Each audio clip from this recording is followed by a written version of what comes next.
Добрый день. Таро прогноз для раков на 2024 год по месяцам. На моем канале уже есть расклад на 2024 год по астрологическим домам. Ссылки я оставлю в описании видео. И давайте приступим. Смотреть будем на оракуле Символон и дополнительную карту возьмем из колоды Кипер. Что ожидает раков в 2024 году? Смотреть буду в общих чертах. Опять выпадает уже четвертому знаку. Это новые ростки, новые начинания какие-то. Посмотрим, что нам дальше расклад расскажет.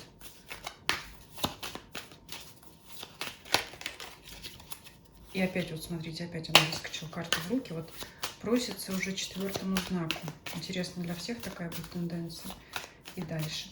Итак, что ожидает раков в 2024 году? Может быть, два каких-то начинания у вас будет. Раз она аж дважды в руки попросила. Январь, февраль, март, апрель, май, июнь, июль, август, сентябрь, октябрь, ноябрь, декабрь. Воинственное какое-то настроение, причем с чего началось, с тем и закончится практически. Единственное, что могу сразу сказать, то, с кем или с чем вы боролись в начале года, вы поборете и останетесь в итоге на коне, победителем. Но расклад тоже непростой. Давайте возьмем из оракула Кипер, пока оставим ее в секрете под конец расклада и будем смотреть.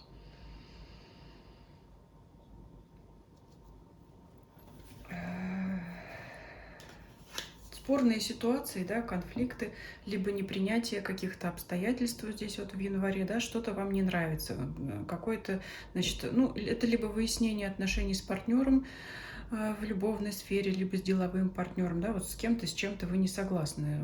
Вот такое вот здесь сразу вижу, да, то есть это сопротивление в любом случае, кому бы то ни было, к чему бы то ни было. И, скорее всего, вот к февралю это сопротивление вас несколько вымотает, но здесь вас порадует какая-то хорошая новость. Вообще, начало периода года прям такое апатичное, поэтому здесь будет что-то какое-то для вас интересное известие, и даже, ну вот скорее интересное, чем приятное, да, что-то, что вот вам поможет как-то, потому что вот здесь Меркурий, девушку он утешает, а в данном случае я ее вижу как уставшую, потому что вот предшествовала тому самому какая-то вот эта вот битва, да, война с кем-то, конфронтация, недовольство, да, поэтому что-то у вас где-то, кто-то здесь вас или пожалеет, или впрямую вот известие придет вам, которое вас немножко вот утешит.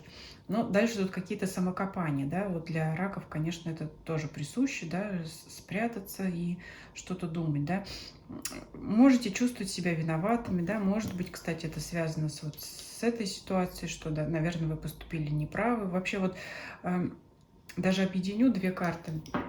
Март и апрель – это вот, знаете, как ни с кем не хочу общаться, копаюсь в себе, осмысливаю свое поведение, поведение других людей. Это может быть обида на других людей, это может быть мысли о том, что вы неправильно себя вели и обидели кого-то незаслуженно. Но, скорее всего, это связано именно с событиями января. Да? Вот не хочу, все надоело, и все не так, и все не то. Это вот начало года такое вот какое-то унылое, скажем так, да.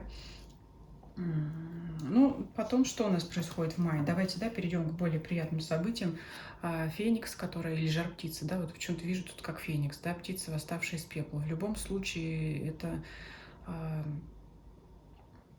желание жить дальше, это новые начинания, опять же, да, это воспрять духом, это время, когда появляется энергия, да, хочется воспарить, вот что-то какое-то внутреннее появится, вот этот огонь, да, все-таки, наверное, надоест копаться в себе и захочется вот в буквальном смысле расцвести. Вы знаете, здесь еще вот сразу возьму июнь-июль, потому что вроде как самокопания закончились, но отголоски будут и летом продолжаться, июнь, июль. Вы действительно могли думать о том, что вы себя как-то неправильно вели в начале года, да, вот это вот самобичевание здесь у нас изображено.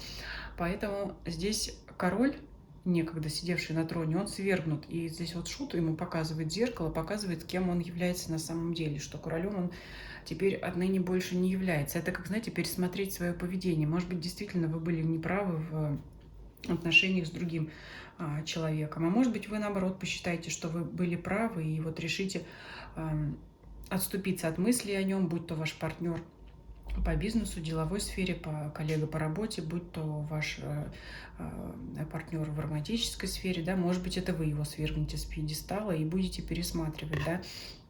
Может быть, вы шли, наоборот, слишком много на уступки этому человеку. То есть это любой пересмотр или вашего отношения, вашего поведения внутри себя, либо это, значит, изгнать вот эту вот обиду из сердца и, наконец, понять, кем на самом деле являлся ваш партнер. Да? Тут ситуация разная может быть. Как и ваша вина может быть, и, значит,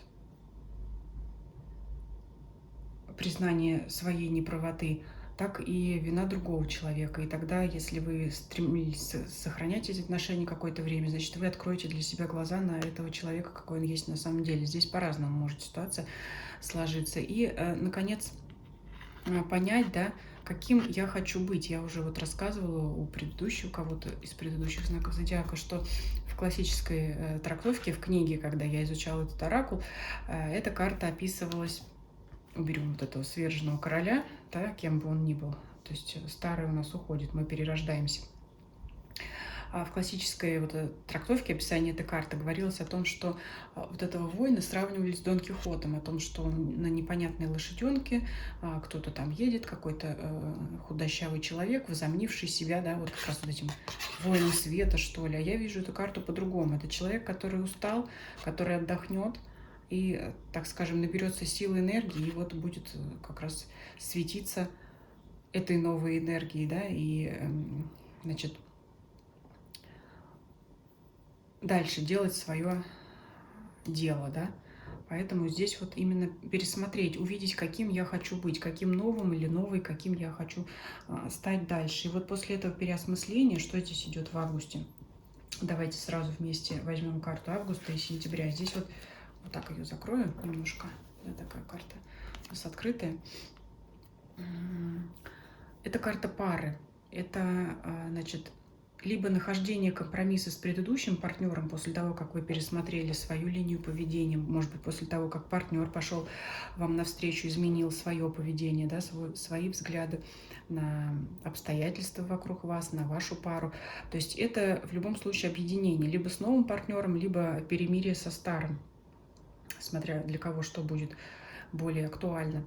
То есть у нас получается август и сентябрь, это вот здесь такая идиллия парная. Или в деловой сфере это, значит, идти общей дорогой, несмотря, как я тоже уже описывала эту карту, здесь вот люди смотрят в разные стороны, но держатся они за руки. Поэтому вот несмотря на их взгляды, да, тут, как я уже сказала, найти компромисс, найти вот общие точки соприкосновения, чтобы продолжать эту пару держать. Либо это, опять же, новый партнер. Здесь, смотрите, ну здесь вот что одна карта, что другая.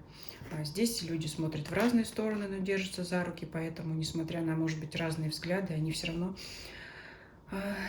близки друг к другу и держатся за руки, не хотят расставаться. А здесь люди также, я вижу, держатся за руки, идут в одну сторону одной дорогой. Да? То есть общие точки соприкосновения вы найдете либо с вашим любимым человеком, либо с коллегой, да, с коллегами. То есть здесь не важно, что изображено два человека, это может быть какой-то коллектив. Важно то, что союз, он возродится или появится новый союз у вас.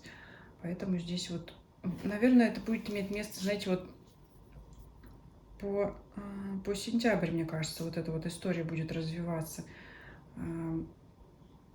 Взаимоотношения, да, у вас здесь вот главное взаимоотношения вот больше с людьми. смотря какая сфера для вас вот преобладает, рабочие или любовные отношения, то здесь вот надо понимать, надо вот искать эти общие точки соприкосновения, несмотря на разные взгляды, на разные жизненные позиции, то есть искать вот этот компромисс. Ну, либо для кого-то оставить это, да, посмотреть, взглянуть в глаза правде, взглянуть на себя нового и искать нового партнера. Вот здесь вот, ну, невозможно в общем раскладе, да, вот это проговорить, потому что единственное, что главное, это вот объединение людей, которые друг друга понимают и идут друг другу навстречу. Смотрим ноябрь-декабрь, вернее, октябрь, да? Октябрь здесь у нас это как осуждение, но я не вижу ее связку с другими. Скорее всего, это новая какая-то ветка, новая линия событий начнется с октября. Ну, вероятно, здесь какое осуждение? Либо вас осуждают, либо вы осуждаете. Вот что здесь? Ну, давайте пробуем дополнить, да? Посмотрим. Осуждение. То есть, когда кто-то говорит о неправильном поведении другого человека, что-то вы сделали не так, или вы будете осуждать, что кто-то сделал не так. Давайте дополнение возьмем. Неправильные действия. Неправильные действия с чьей стороны? Ну, скорее всего, вы будете осуждать поведение какой-то группы людей. Вот смотрите, вот она, черное место. Ну, я думаю, карта говорит сама за себя. Это группа людей, которые преследуют свои интересы, действуют неправильными, темными какими-то путями, да, дорогами для получения своей цели. Вот рядом карта единорога. Убить единорога считается по легенде большим грехом. То есть это невинное существо, ни в коем случае нельзя трогать и проливать его кровь. Поэтому вы увидите, что... Ну, группа людей — это явно не вы, это кто-то, другие какие-то люди, причем не один человек. Вот у вас в октябре идет осуждение, да, неприятие действий какой-то группы людей. Что-то вас очень, знаете, взбудоражит, будете чем-то недовольны, будете вот, ну, скорее всего, очень много думать об этом. Ну, единственное, что тут порадует, здесь вот выпадает в ноябре карта, что все это закончится миром, скажем так, вот этот вот перевернутый крест, он станет прямо, да, что все события пойдут так, как надо, и на этом вы успокоитесь. Поэтому здесь вот какое-то событие будет, которое вот вас всколыхнет, да, что-то вы узнаете либо о какой-то несправедливости, в общем, будете осуждать действия каких-то людей. Ну, это что может быть? Все что угодно. И коллектив на работе, и соседи, и, может быть, кто-то даже родственники. То есть любая группа людей. Может быть, ну, можно бесконечно развивать эту тему, какая-то организация, какое-то объединение, да, что-то вам не понравится. Вы будете вот думать о том, что неправильными методами они действуют, корыстными, может быть, даже криминальными, ну, может быть, это что-то из сводки новостей или что-то из вашего окружения, все что угодно может быть. Главное, что это для вас все закончится миром и ладом, все это либо прикроют, либо, значит, все вернется, ну, не то, что на круги своя, конечно, не на круги своя, и не дай бог, но все придет, значит, к законным методам, к правильному вот этому поведению, да, и вас это успокоит, да, вот это вот гармония наступит. То есть, ну, что-то, это вот, это не будет, эти события не будут связаны с вами, это будет что-то на стороне, просто вы это, наверное, слишком близко к сердцу воспримете, но вот в итоге успокоитесь, что всю эту деятельность, всю эту шайку, скажем так, свернули. Вот такое вот здесь, что-то вас так вот очень впечатлит, можно так сказать. И в конце года воин на коне.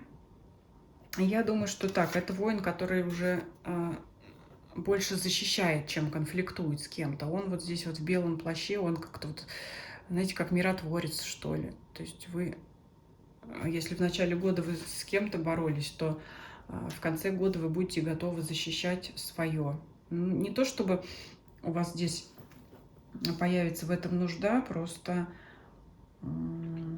когда обретаешь вот это вот сокровище, пару, да, партнера, да, это тоже ведь сокровище, потому что нелегко и в бизнесе, и среди коллег найти человека, который разделяет твое мнение, сотрудничает с тобой, а не просто, скажем так, ходит на работу и получает за тебя твою зарплату, а ты делаешь его работу. И очень ценно, конечно, найти человека, который тебе помогает. И вот то, что вы приобретете или любимого человека или коллегу, значит, делового партнера, ну кого угодно, ценного для вас человека, вот эту самую пару, да, вы будете вот яростно охранять. У вас вот будет такое чувство, что все, теперь это мое, и я вот никому не отдам, вот стою, ни с места не сдвинусь, никто у меня это не заберет, да, то есть вы будете вот рады, что вот наконец-то вот это все устаканилось, что все вот пришло в гармонию. Вот у вас будет такая вот, это не ревность, но это вот как вот желание оградить, да, никого не подпустить